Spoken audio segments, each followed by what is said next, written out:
Hello दोस्तों, सभी viewer को नमस्कार। यदि आप हमारे वीडियो ये फेसबुक पे देख रहे हैं तो प्लीज़ फॉलो कर ले, यूट्यूब पे देख रहे हैं तो सब्सक्राइब कर ले।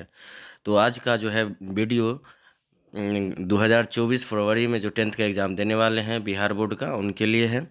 और हम आज डिस्कस करने वाले हैं प्रथम चैप्टर जो है वास्तविक संख्या, जो बहुत ही महत्वपूर्ण है। उससे ऑब्जेक्टिव सभी तरह के क्वेश्चन पे डिस्कस किया जाएगा। थोड़ा वीडियो लंबा होगा तो प्लीज़ स्किप मत करें, प्लीज़ लाइक और शेयर ज़रूर कर दें। तो आगे बढ़ते हैं आज के चैप्टर में। सबको जानते हैं, गिनती की संख्या को प्राकृतिक संख्या बोलते हैं। उसी में आ जाता है प्राकृतिक संख्या के बाद आता है आपको पूर्ण संख्या।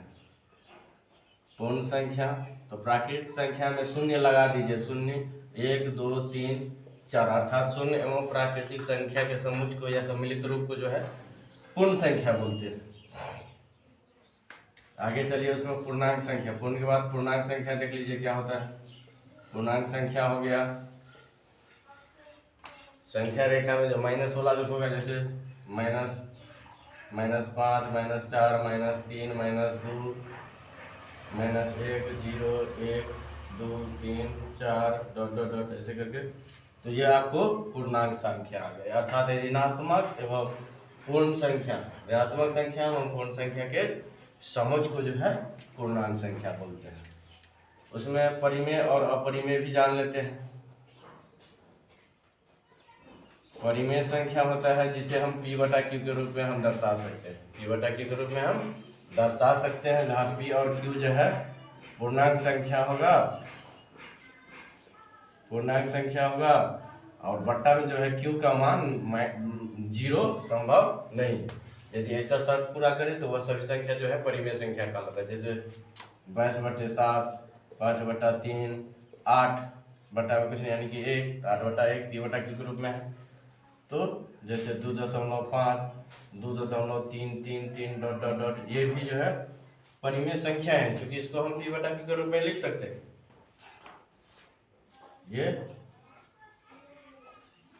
लेकिन यही 5.3246125 ऐसे करके अनंत तक आता रहेगा, तो उसे हम P/Q के रूप में नहीं लिख सकते हैं, तो वो परिमेय संख्या नहीं। अगला आ जाइए अपरिमेय संख्या।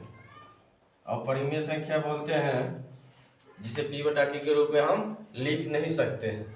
तो मैक्सिमम जो है उसमें जिसका वर्गमूल नहीं निकलेगा सभी जो है अपरिमेय संख्या होता है। जैसे √2, √3, 5√3, 5√2, √7, जिसका वर्गमूल नहीं निकलेगा सभी क्या है अपरिमेय संख्या है।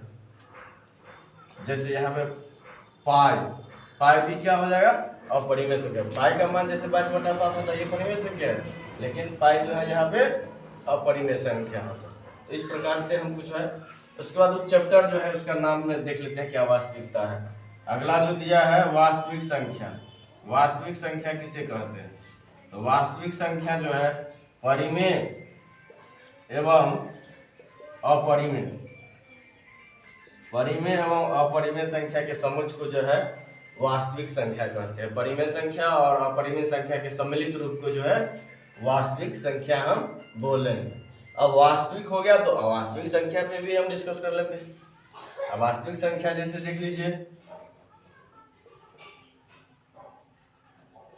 अवास्तविक संख्या जो है जिसमें रूट अंडर में माइनस में रहेगा, जैसे -8, -3, -2 रूट अंडर, ये सभी संख्या जो है अवास्तविक संख्या है। ये सभी संख्या अवास्तविक संख्या है। अब आगे हम चलते हैं चैप्टर में, जो इस चैप्टर से कौन कौन सा ऑब्जेक्टिव आपको बिहार बोर्ड में पूछ सकता है उसके बारे में हम डिस्कस करते हैं। प्रीवियस ईयर 2011 में पूछा गया प्रश्न है वास्तविक संख्या चैप्टर से, पहला चैप्टर से, निम्न में से कौन सी परिमेय संख्या। तो बताया है कि परिमेय संख्या जिसे P/Q के रूप में हम लिख सकते हैं, और डायरेक्ट हम पहचानने के लिए बता दिए हैं कि जिसका वर्गमूल नहीं निकलेगा तो वह जो है अपरिमेय संख्या होता है। तो यहाँ पे देख लीजिए, ये तो अपरिमेय संख्या, √3 का वर्गमूल नहीं निकलेगा, तो यहाँ पे दीजिए 4 + √5, √5 का वर्गमूल नहीं निकलेगा तो ये अपरिमेय संख्या है। √6 का वर्गमूल नहीं निकलेगा तो ये अपरिमेय संख्या है, पूर्णांक संख्या में नहीं निकल रहा है। यहाँ देखिए √2 कैंसिल, तो ये आपका हो गया 2 बट्टा कुछ नहीं यानी कि 1, 2/1 जिसे P/Q के रूप में लिख सकते परिमेय संख्या, अर्थात आंसर हो जाएगा ख। यहाँ देख लीजिए, बोल रहा है यूक्लिड विभाजन एल्गोरिथ्म दो धनात्मक पूर्णांकों के निम्न में से परिलिखित करने की तकनीक है। यूक्लिड विभाजन एल्गोरिथ्म जो है दो धनात्मक पूर्णांकों के क्या परिकलित करने, क्या हम निकालते हैं उससे, यूक्लिड विभाजन एल्गोरिथ्म से तो मौसा निकालते हैं। तो इसका आपको हो जाएगा आंसर ख। अगला क्वेश्चन दिया गया है दो क्रमिक सम संख्याओं का एचसीएफ होगा। देखिए सम संख्या अर्थात जिससे दो से पूरा पूरा भाग लग जाए, तो यहाँ पे हमको दो क्रमिक लगातार है तो निश्चित रूप से दोनों में कॉमन हुआ, सम संख्या है तो इसीलिए आपका एचसीएफ अर्थात मौसा बराबर हो जाएगा 2। बोला निम्न में से किस भिन्न का दशमलव प्रसार शांत है। तो दशमलव प्रसार शांत होने के लिए जो भी भिन्न वाला संख्या लगा उसका हर को जो है यदि हम 2 के पावर m गुने 5 के पावर n के रूप में व्यक्त कर सकते हैं तो वह शांत दशमलव होता है, उसका प्रसार शांत होता है। तो यहाँ देख लीजिए हर यहाँ पे 3 है तो यहाँ 2 या 5 के रूप में होना चाहिए सिर्फ। यहाँ 12 है तो यहाँ 3 गुने 2 के पावर 2 के पावर में है और 5 नहीं है तो 5 के पावर हम कुछ दे देते, लेकिन यहाँ 3 है तो ये भी नहीं होगा शांत, ये भी शांत नहीं है।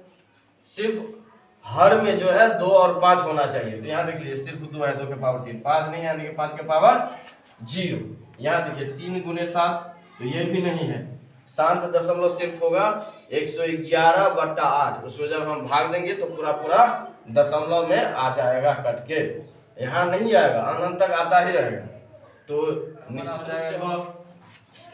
प्रसार शांत होने के लिए ध्यान से उसको स्पष्ट रूप से समझ लीजिए। प्रसार कोई भी दशमलव का प्रसार शांत है या अशांत है, इसके लिए जो है हर में 2 और 5 होना जरूरी है। 2 और 5 के अलावा यदि अन्य कोई भी अभाज्य संख्या आ गया तो वो शांत दशमलव नहीं होगा, वो हो जाएगा अशांत में। तो मेरा तीसरा का आंसर हो गया ग। ये भी आपको 2010 में पूछा गया था क्वेश्चन। आगे चलते हैं।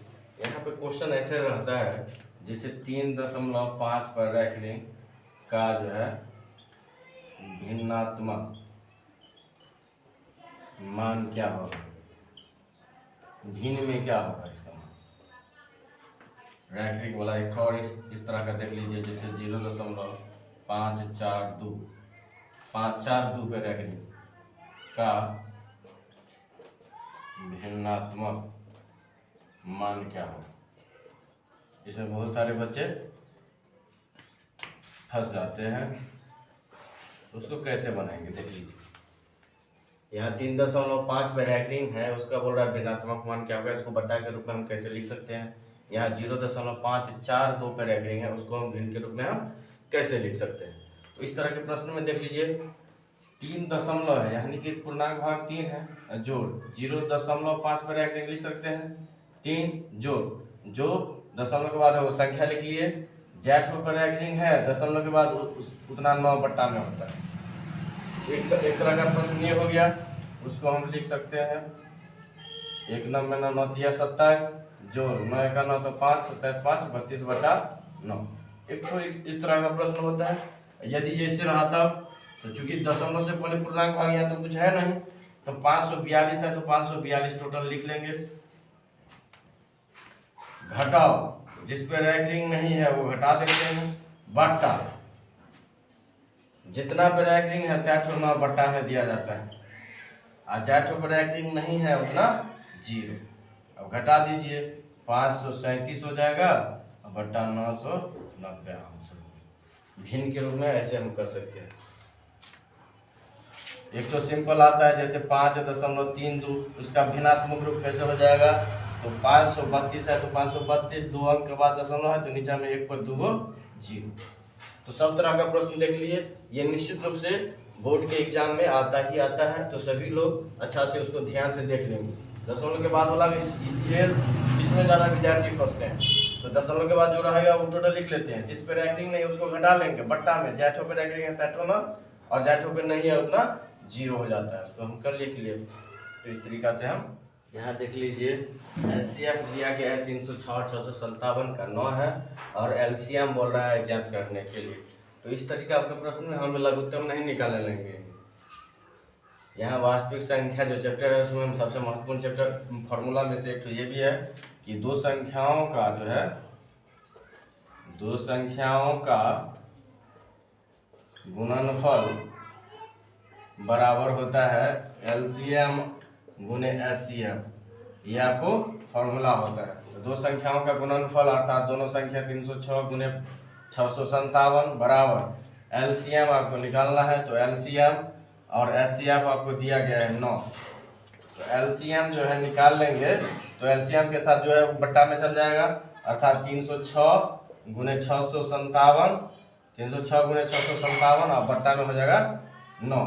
कटने वाला है तो काट दीजिए, ये कट जाएगा 9 से 9 छक्के 54, 9 सत्ते 63, 9 सत्ते 63 और 2 पर 7 27, 9 तिया 70।